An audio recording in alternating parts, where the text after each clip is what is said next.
Hello दोस्तों, सत श्री अकाल, नमस्कार। आज मैं आप लोग के समक्ष एक नया टॉपिक लेकर के आया हूँ। ट्रिग्नोमेट्रिक ट्रिग्नोमेट्रिक का पहला टॉपिक है ट्रिग्नोमेट्रिक रेशियो। ट्रिग्नोमेट्रिक का पहला टॉपिक है ट्रिग्नोमेट्रिक रेशियो। उसके बारे में जानेंगे। उसको हिंदी में बोलेंगे त्रिकोणमितीय अनुपात। त्रिकोणमितीय अनुपात उसके बारे में जानते हैं। अनुपात से तो आपको जाहिर सी बात है कि याद आ रहा होगा कुछ। अनुपात किसे कहते हैं, किससे होता है, इसके बारे में जानकारी है। तो अनुपात तो जान रहे हैं कि भिन्न है, बट्टा है, रेशियो, फ्रैक्शन, इस तरह की चीज़ होता है। लेकिन ट्रिग्नोमेट्रिक रेशियो जो होता है वो किस में अप्लाई होगा, उसको सबसे पहले हम लोग जानते हैं। त्रिकोणमितीय अनुपात किस में होगा? तो त्रिकोणमितीय अनुपात सिर्फ और सिर्फ राइट एंगल ट्रायंगल यानी समकोण त्रिभुज में प्रयोग होता है। ठीक है, त्रिकोणमितीय रेशियो सिर्फ और सिर्फ राइट एंगल ट्रायंगल यानी समकोण त्रिभुज में प्रयोग होगा। राइट, चलिए उसके बाद देखना है कि ये तो समझ में आ गया कि त्रिकोणमितीय अनुपात का अध्ययन करने के लिए हम समकोण त्रिभुज का प्रयोग करेंगे। यानी कि ये जो है ABC, ये हमारा समकोण त्रिभुज है। अब इसमें समझना है ये बात कि इसमें तीन साइड्स हैं, तीन भुजाएं हैं। कौन कौन है जी? AB, BC और AC, ये तीन भुजा है। और ये तीन भुजा को आपको रेशियो के रूप में लिखना है, अनुपात के रूप में लिखना है। तो किस प्रकार से लिख सकते हैं? तो हम देखिए यहाँ लिखे हैं AB बटा AC, BC बटा AC, AB बटा BC। इसी का उल्टा, इसका उल्टा, इसका उल्टा। इसका उल्टा क्या हुआ जी? AC bye AB। इसका उल्टा क्या हुआ? BC बाय AC का उल्टा क्या हुआ? AC by BC। और AB बाय BC का उल्टा क्या हुआ? BC by AC। ये अनुपात हुआ। AC को जनरली हम लोग अनुपात कहेंगे। AC को अनुपात कहेंगे। और ये 6 अनुपात है, 6 अनुपात है। दैट मीन्स इसको बोलते हैं रेशियो। 6 रेशियो हमें मिल गया। अब इसका नाम क्या दे देंगे? इसका नाम क्या देंगे? इसका नाम, इसका नाम, इसका नाम। तो वही बोल रहा है कि इन दिस ट्रायंगल, इस ट्रायंगल में 6 ट्रिग्नोमेट्रिक रेशियो हमें मिलते हैं। 6 ट्रिग्नोमेट्रिक रेशियो, साइन, कोस, टेन, कोसेक, सेक और कोट। 6 ट्रिग्नोमेट्रिक रेशियो मिलते हैं। अच्छा, एक चीज़ और थोड़ा सा हम समझाने का कोशिश करते हैं। एक चीज़ और समझ आएंगे तो थोड़ा सा इजी हो जाएगा इसको समझने में। जैसे राइट एंगल ट्रायंगल है, समकोण त्रिभुज है, ये समकोण त्रिभुज है। इसमें हमें ये जानना है कि इसमें बेस कौन है, यानी आधार कौन है, लंब कौन है और यानी कर्ण कौन है। क्या लिखे जी? आधार। आधार मतलब बेस कौन सा है, ठीक है। लंब यानी परपेंडिकुलर कौन है। और हाइपोटेनस मतलब कर्ण कौन सा है। इसको समझना है कि ये सब आखिर होते क्या है।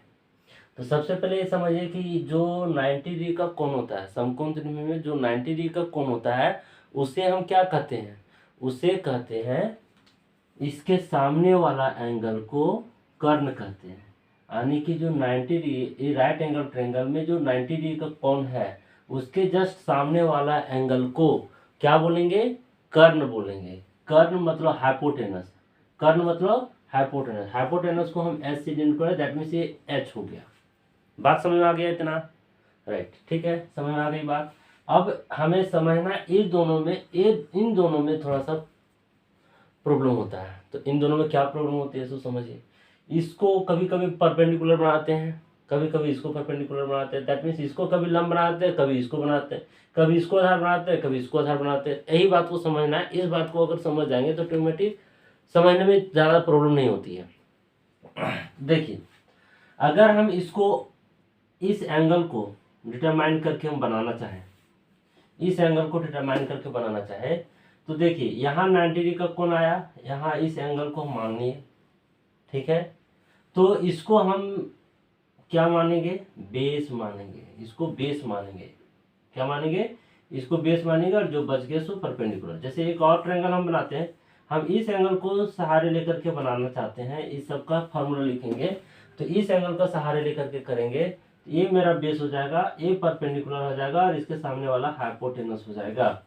अगर एंगल को, एक एंगल को सामने रखना है, एक एंगल का सहारा लेना है, वो इस एंगल को सहारा इसलिए ले रहे हैं कि हमें बेस और परपेंडिकुलर छांटने में ज़्यादा दिक्कत नहीं हो। समझ में आए आपको? क्या बोले जी, आपको बेस और परपेंडिकुलर छांटने के लिए हमें एक चीज का ज्ञान होना चाहिए कि किस एंगल को, एक एंगल का सहारा लेंगे।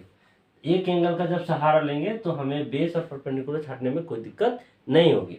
अब समझिएगा, हम इस एंगल को सहारा ले रहे हैं, यानी कि इस एंगल को हम थीटा मान रहे हैं। इस एंगल के हिसाब से हम जानेंगे कि क्या होगा। तो इस एंगल में क्या हो गया जी, ये बेस हो गया, ये परपेंडिकुलर हो गया, ये हाइपोटेनस हो गया, क्योंकि इसके सामने वाला एंगल को क्या बोलेंगे, हाइपोटेनस बोलेंगे। तो यहाँ साइन थीटा, तो पहले से देखेंगे साइन थीटा बराबर क्या होता है सब में, मतलब एंगल सी साइन थीटा लिखिए, या तो फिर क्या लिखिए, साइन साइन सी, साइन सी, या फिर साइन ऐसे लिख सकते हैं, साइन एंगल सी ऐसे लिख सकते हैं। तो आप तीनों तरीका से लिख सकते हैं, कोई भी तरीका अपनाइए, आपके लिए सारा का सारा सही है। लेकिन स्टैंडर्ड फॉर्म में आप हम इस तरह का, इस तरीका से लिखते हैं, साइन थीटा इसको माने इसलिए थीटा लिखते हैं। कोस थीटा भी लिखेंगे, कोस थीटा लिखेंगे, टेन थीटा लिखेंगे, कोसेक थीटा लिखेंगे, सेक थीटा लिखेंगे और कोट थीटा लिखेंगे। यहाँ तक में समझ में आ गया आपको? राइट। थोड़ा समझना, इसको इरेज कर देते हैं।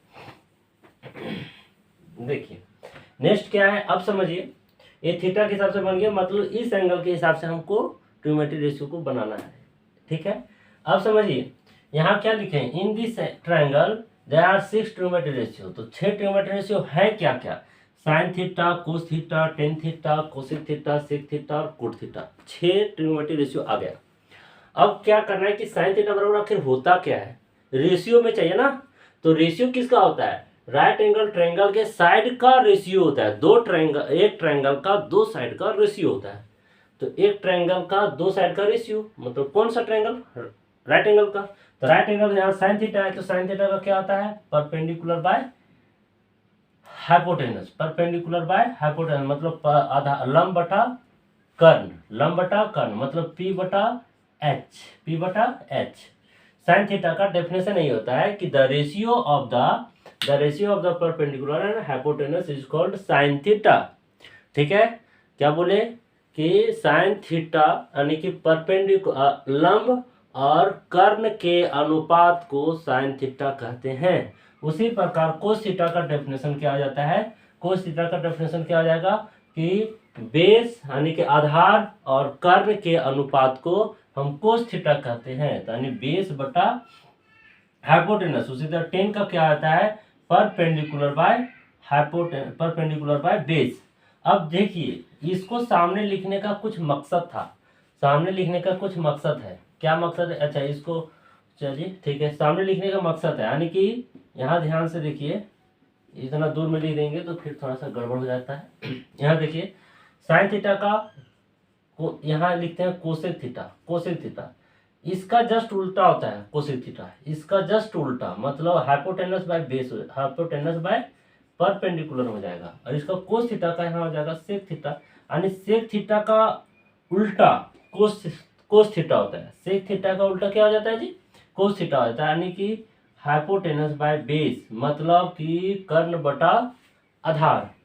और कोट थीटा इसका हो जाता है, क्या हो जाता है उल्टा, तो बेस बटा परपेंडिकुलर मतलब आधार बटा लंब, आधार बटा लंब। तो एक बार हम दोहराने का कोशिश करते हैं। साइन थीटा बराबर क्या होता है, लंब बटा कर्ण, साइन थीटा बराबर क्या आ जाएगा जी, लंब बटा कर्ण। कोस थीटा बराबर क्या आ जाएगा, आधार बटा कर्ण। टेन थीटा बराबर क्या आ जाएगा, लंब बटा आधार, लंब बटा आधार। उसी तरह यहाँ क्या आ जाएगा, कोसेक थीटा बराबर क्या आ जाएगा, कर्ण बटा आधार, सॉरी कोसेक थीटा बराबर क्या आ जाएगा, कर्ण बटा लंब।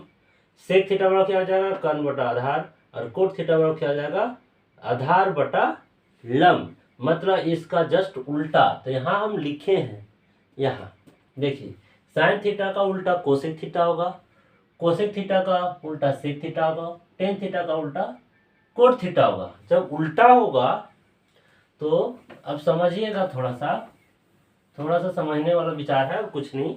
देखिए तो ये दोनों को गुना अगर कहीं करते हैं, ठीक है, इन दोनों को गुना करते हैं। थोड़ा सा देखिए, इसको राइट हैंड साइड और इसका भी राइट हैंड साइड को, मतलब इसका RHS इतना में है ना, ये LHS है और ये RHS है, ये वाला चीज LHS है और ये RHS है, समझ आया? फिर इसका वाला देखिए, ये LHS है, ये RHS, तो RHS और RHS को गुना कीजिए, देखिए क्या आता है। मतलब LHS को LHS के साथ गुना कर लेते हैं और RHS को RHS के साथ गुना करते हैं, तो समझिएगा। यहाँ देखिए, तो sign theta into cosec theta लिखते हैं, ठीक है, sign theta into cosec theta. तो साइन थीटा बराबर क्या है जी, P/H, और कोसेक थीटा बराबर क्या है, H/P। तो देखिए, तो कटेगा, H से H कैंसिल, P से P कैंसिल, कितना हो जा रहा है कट के 1। मतलब sine theta into cosec theta बराबर 1 हो जा रहा है। आपका एक यहाँ फॉर्मूला जनरेट हो गया, एक यहाँ फॉर्मूला जनरेट हुआ, ये समझ आया आपको, समझ आ गया? चलिए ठीक है, ये कितना हो गया, 1 हो गया। एक चीज और समझने वाला बात है, एक चीज और समझने वाला बात है, यहाँ ये है कि यहाँ साइन थीटा का उल्टा, उल्टा मतलब ऐसे कोसेक थीटा होता है, ये चीज समझने वाला बात है, ठीक है। इसी तरह एक फार्मूला न हुआ, इसका एक ना हुआ, दूसरा हो जाता है क्या, cos theta into sec theta equal to 1 होगा। दैट मीन्स कोस थीटा बराबर 1 सेक थीटा होगा, ठीक है। तीसरा इसी तरह हो जाता है, तीसरा हो जाता है तीसरा क्या हो जाता है जी, देखिए थोड़ा सा समझिए। तीसरा हो जाएगा आपका tan theta, tan theta into cot theta is equal to 1 हो जाएगा। मतलब इसको और इसको गुना करेंगे तो 1 आएगा, इसको इसको गुना करेंगे तो 1 आ जाएगा, फिर tan theta into cot theta को गुना करेंगे तो 1 आ जाएगा। मतलब sine theta into cosec theta is equal to 1, cos theta into sec theta is equal to 1, tan theta is equal to tan theta into cot theta is equal to 1। एक और आता है, चौथा एक और आता है, एक क्या आता है, एक क्या आता है जी, देखिए जब इसको और इसको डिवाइड करेंगे ना तो टेन थीटा के बराबर आ जाता है। बस अब आया, आया, ठीक। इसको sign theta into sine theta बटा कोस थीटा करेंगे ना तो टेन थीटा आ जाता है, और cosec theta into sec theta को करेंगे तो कोट थीटा आ जाता है। तो सिंपल है, यहाँ साइन थीटा बटा कोस थीटा को करेंगे तो टेन थीटा आता है, और इसी का जस्ट उल्टा है, अभी बोले ना कि यहाँ देखिए, यहाँ है tan theta is equal to 1 by cot theta, यानी कि इसका उल्टा तो होगा ही होगा, कोट थीटा इसका उल्टा तो होगा, उसी तरह इसका भी उल्टा होगा ना। तो 5वां नंबर में आ जाएगा आपका कोस थीटा, कोस थीटा, ठीक है। इसका उल्टा करेंगे, यहाँ ये साइन है ऊपर में, नीचे में कोस है, तो कोस बटा साइन लिखेंगे, कोस बटा कोस बटा कोस थीटा बटा साइन थीटा लिखेंगे तो कितना आ जाएगा, कोट थीटा आ जाएगा। तो इससे फॉर्मूला सारा निकलता है, इससे ट्रिग्नोमेट्री रेशियो से। तो यहाँ तक आपको समझ में आया बच्चों? अगर समझ में आ गया है तो कृपया करके इस चैनल को सब्सक्राइब करें, शेयर करें और लाइक भी करें। Thank you.